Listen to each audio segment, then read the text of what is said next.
চিনাকি কৰি দিব খুজিছোঁ। এইগৰাকী চিত্ৰশিল্পী হ'ল মঙলৈ ধ্ৰুৱজ্যোতি ডেকা। এই আমাৰ মাজত তেওঁ উপস্থিত আছে। নমস্কাৰ, মই শ্ৰী ধ্ৰুৱজ্যোতি ডেকা, মই মঙলদৈ বুঢ়াপাৰাৰে হয়। বৰ্তমান এই চিত্ৰশিল্পীৰ ওপৰতে মই অধ্যয়ন কৰি তাৰপৰা অধ্যয়ন কমপ্লিট হোৱাৰ পিছত শেষ হোৱাৰ পিছত এতিয়া এই বিদ্যাটোৰ ওপৰতে মই কৰ্মসংস্থাপন কৰি আছোঁ। নিজৰ ওপৰতে নিজে কৰ্ম কৰিব পৰা ক্ষমতাটো হৈছোঁ লাহে লাহে। আপুনি কেতিয়াৰ পৰা ইয়াত জড়িত হৈছে? এইটো মই যেতিয়া প্ৰথম আৰম্ভণি হ'ল, যেতিয়া মই হাইস্কুল পঢ়ি আছিলোঁ, তেতিয়া দিনৰ পৰাই ছবিৰ প্ৰতি অলপ ধাউতি বাঢ়িছিলে। তাৰপিছত মোৰ গুৰু দাৰুল চলিহা ছাৰে এই বিদ্যাটোৰ বিষয়ে আৰু অলপমান বেছিকৈ জ্ঞানটো দিলে। এই ছবি অঁকাৰ প্ৰতি যে আৰু আমি উচ্চ জ্ঞান ল'ব পাৰোঁ, তাৰ বিষয়ে মোক জ্ঞানটো দিলে। তাৰ ফলত মই গ'লোঁ government art college, Guwahati gov college of art and ক্ৰাফ্টত যায়। তাতে মই ডিগ্ৰীটো লাভ কৰিলোঁ। তাৰপিছত মই আকৌ এবছৰমান আকৌ তাতে গুৱাহাটীত দুই এখন স্কুলত আকৌ আৰ্টৰ বিষয়ে এই বিষয়তে দুই এখন স্কুলত আকৌ কাম কৰিলোঁ। কাম কৰাৰ পিছত তাৰপিছত আকৌ মই ডিগ্ৰী যেতিয়া কৰাৰ পিছত আকৌ মই আৰু অলপ উচ্চ জ্ঞান ল'বৰ কাৰণে মই মাষ্টাৰ ডিগ্ৰীৰ কাৰণে আকৌ ত্ৰিপুৰা ইউনিভাৰ্চিটিত গ'লোঁ। তাতে মই চেণ্ট্ৰেল ইউনিভাৰ্চিটিত এই ফাইন আৰ্টছ ডিপাৰ্টমেণ্টতে মই মাষ্টাৰ কমপ্লিট কৰিলোঁ।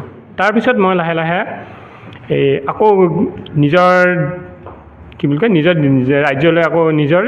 ৰাজ্যলৈ বেক কৰিলোঁ বা ঘূৰিলোঁ। ঘূৰাৰ পিছত মই কি কৰিলোঁ, বৰ্তমান এতিয়া মই যেতিয়া মই 2017 চনত মাষ্টাৰ ডিগ্ৰী কমপ্লিট কৰিলোঁ। কমপ্লিট হোৱাৰ পিছত তাৰপিছত মই মঙলদৈলৈকে আহিলোঁ, মঙলদৈ বিলিয়েণ্ট একাডেমীত। তাতে এই ফাইন আৰ্টছৰ বিষয়ে ছাবজেক্টটোৰ বিষয়ে তাতে হাই ছেকেণ্ডাৰী কোৰ্চত এড কৰিলে। বৰ্তমান তাতে মই কৰ্মসংস্থাপন হিচাপে তাতেও কৰি আছোঁ, আৰু লগতে মোৰ নিজা ব্যক্তিগতভাৱেও মোৰ দুখন আৰ্টৰ স্কুল আছে। এখন হ'ল গ্ল'ৰিয়াছ পাব্লিক স্কুলত আছে, মোৰ স্কুলখনৰ আৰ্টৰ স্কুলখনৰ নাম সৃষ্টি ফাইন আৰ্ট স্কুল, আৰু এখন হ'ল এই দেৱানন্দ সত্ৰত এখন আৰ্টৰ স্কুল আছে। বৰ্তমান মঙলদৈ গ্ল'ৰিয়াছ পাব্লিক স্কুলত মোৰ দেওবাৰে এই 8:30 পৰা 12:30লৈকে আমাৰ ক্লাছবিলাক চলি থাকে। তাতে ডিপ্ল'মাৰ ফাৰ্ষ্ট ইয়েৰৰ পৰা প্ৰিপেটৰী ফাৰ্ষ্ট ইয়েৰৰ পৰা ডিপ্ল'মা 5th ইয়েৰলৈকে চলে বৰ্তমান। আৰু এতিয়া বৰ্তমান আমি দেৱানন্দ সত্ৰতো সপ্তাহত এদিনকৈ শুকুৰবাৰে ইয়াতে মই ক্লাছবিলাক আৰম্ভ কৰিছোঁ। আৰু ইয়াৰ লগতে মোৰ ধৰ্মপত্নীও এই সহযোগ হিচাপে কাম কৰে বাৰু। আপোনাক সহযোগ কৰে তেওঁ? সহযোগ কৰে। আৰু আপোনাৰ এই চিত্ৰকৰ্মৰ জৰিয়তেও বৰ্তমান সময়ত আপুনি চলিব পাৰি বুলি আপুনি ক'ব খোজেনে? হয়, এই কৰ্মৰ জৰিয়তে চলিব পাৰি, কাৰণ যিখিনি কাম আমি যদি শুদ্ধভাৱে কৰি গ'লে সেই শুদ্ধভাৱে কামবিলাক কৰি যাব পাৰি বা আগবঢ়াই যাব পাৰি। তাৰে লগতে আমাৰ কি হয়, সমাজৰ বাবেও এটা আদৰ্শ হিচাপে দেখুৱাব পাৰোঁ, যাতে ছাত্ৰ ছাত্ৰীসকলে বৰ্তমান সময়ত মোবাইলত হওক বা ঘূৰা ফুৰাই হওক, মোবাইলত যেনেকৈ ব্যস্ততা বেছি হৈ যায়, কিন্তু ছবিৰ ক্ষেত্ৰত যেতিয়া ছবিৰ সৈতে আকৰ্ষণটো বাঢ়ে বা ছবিৰ সৈতে যেতিয়া আহিব ষ্টুডেণ্টটো বা ছাত্ৰ ছাত্ৰীজনৰ মানসিকভাৱেও বহুত উন্নতি হয়, আৰু লগতে কি হয়, ছবিৰ প্ৰতিও ধাউতি মেলে। তাৰ প্ৰতি ছবি অঁকাৰ প্ৰতিয়ে হওক বা আখৰ লিখাই হওক বা ধৰা ধৈৰ্য শক্তিটো বহুতখিনি বাঢ়ে। তো এই গোটেইখিনি বস্তু এই ছবিৰ জৰিয়তে শিকাব পাৰে। তো ইয়াৰ ফলতে মই এই বস্তুখিনি এই বিদ্যাটোৰ জৰিয়তে বৰ্তমানলৈকে এই চলি থাকিব পৰা হৈছোঁ আৰু বৰ্তমানলৈকে। আপুনি ছাত্ৰ ছাত্ৰীসকলৰ উদ্দেশ্যে কি ক'ব? ছাত্ৰ ছাত্ৰীসকলৰ উদ্দেশ্যে মই এইটোৱে ক'ম, যাতে এই বিদ্যাটো, এই কলাটো তোমালোকৰ নিজৰ মনৰ ভাৱেদি বস্তুটো প্ৰকাশ কৰিবৰ কাৰণে এই পদ্ধতিৰে ব্যৱহাৰ কৰিব। যেনেকৈ গান এটা গাব লাগিলে আমি যেনেকৈ গায়কৰ সুৰ তাল আমি যেনেকৈ ব্যৱহাৰ কৰি গান এটা ধুনীয়া কৰিব পাৰোঁ, ঠিক তেনেকৈ ছবিৰ জৰিয়তে শিশুৰ মনৰ ভাৱটো ছবিৰ জৰিয়তে প্ৰকাশ পায়। ইয়াৰ ফলত কি হয়, ছবিৰ জৰিয়তে গম পোৱা যায় যে এই ছাত্ৰজন ছবিৰ প্ৰতি কিমান ধাউতি বা ছাত্ৰজনে কি বিচাৰে সেই ছবিত প্ৰকাশ পায়, কিমান ভাল পায় এই পৃথিৱীখনক, কিমান ভাল পায়, কি বস্তু ভাল পায়, সেই বিষয়ে গোটেইখিনি বস্তু এই ছবিৰ জৰিয়তে দেখিবলৈ পোৱা যায়।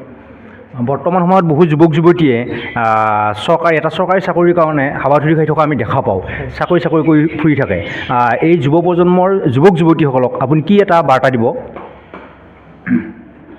বৰ্তমান সময়ত যেনেকৈ নিবনুৱা সমস্যাটো বহুত বাঢ়ি গৈছে, তাৰ তুলনা হিচাপত এই ছবিৰ জৰিয়তে বা এই ছবিটো হ'ল আমাৰ স্কিল ছাবজেক্টটো, মানে বিদ্যা হয়। এই স্কিল ছাবজেক্টটোৰ জৰিয়তে বৰ্তমান বহুত জেগাত নিজক আৰ্থিক উপাৰ্জনটো গঢ়াব পাৰে।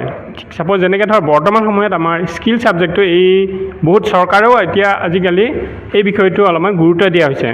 কাৰণ এই ছাবজেক্ট নহয় বোলে আপুনি এই ক্ৰাফ্টমেনশ্বিপটো আপোনাৰ বহুত ইম্প্ৰুভ হয় বা ক্ৰাফ্টমেনশ্বিপটো আপোনাৰ বহুতখিনি জানিব পাৰে ইয়াৰ ফলত কি হয় আপোনাৰ আজিকালি মেক্সিমাম দেখিবলৈ পোৱা যায় ডিজাইনিং লাইনত ডিজাইনিংবিলাক বেছিকৈ চলে আজিকালি ষ্টেজ ডেক'ৰেশ্যনে হওক ফেশ্বন ডিজাইনৰ যেনেকৈ কাপোৰ ডিজাইনে হওক বা বেগ ডিজাইনে হওক বা আনকি আমি সাধাৰণ বাল্টিংটোৰ পৰা আৰম্ভ কৰি সাধাৰণ চকলেটৰ পেকেটৰ পৰা আৰম্ভ কৰি গোটেইখিনি বস্তুতে এই ডিজাইনৰ বিষয়টো দেখিবলৈ পোৱা যায় তো আল্টিমেটলি আমি জানিব পৰা মতে বৰ্তমান সময়ত আমাৰ ডিজাইনৰ লুকটোত বা ডিজাইন মানে যোনটো আমাৰ এই কাৰিকৰী স্কিলৰ লাইনটোত এই বস্তুটো জানিব পাৰি তো মোৰ জানাত আপোনালোকে এই বস্তুটো অলপ যদি জ্ঞান থাকে আপোনাৰ এই বিষয়টোৰ পৰাই আপুনি আৰ্থিকভাৱেও স্বাৱলম্বী হ'ব পাৰে হয় এনেদৰে এতিয়া মংগলদৈ ধ্ৰুৱজ্যোতি ডেকাই চিত্ৰশিল্পৰ জৰিয়তে তেওঁ স্বাৱলম্বিতাৰ পথ বাছি উলিয়াইছে আৰু তেওঁ ইতিমধ্যে